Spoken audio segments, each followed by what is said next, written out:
Le patient et le médecin constituent un couple où tout se négocie selon un schéma immuable et des scénarios infinis. Le schéma de la relation médecin-patient est toujours le même. Le patient consulte son médecin pour un problème dont il se plaint. Le médecin va écouter cette plainte pour la transformer en un symptôme. La réunion de ces symptômes lui évoquera un diagnostic qui bénéficiera d'un traitement dont le but est d'obtenir un résultat avec à terme la guérison de la plainte initiale. Ce schéma va se dérouler de façon très différente selon l'œil du médecin et celui du patient. Commençons par le médecin.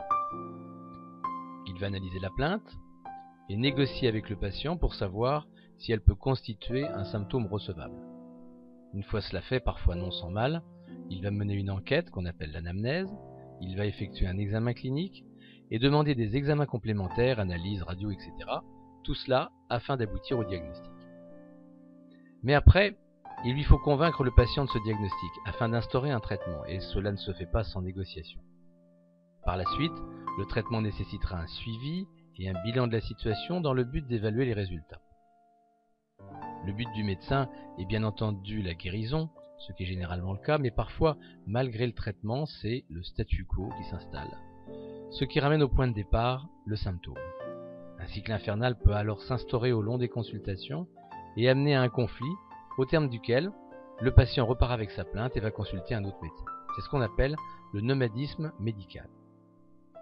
Du point de vue du patient, ce n'est pas du tout pareil. En effet, il y a ce que le patient dit au médecin, et puis il y a surtout ce qu'il ne lui dit pas ou ce qu'il lui cache.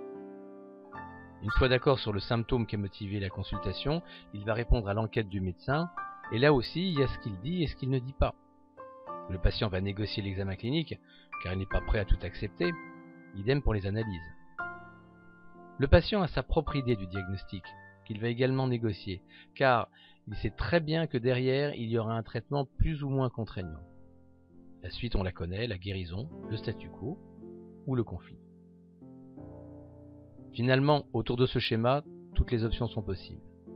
C'est ce qui fait toute la richesse de la relation médecin-patient.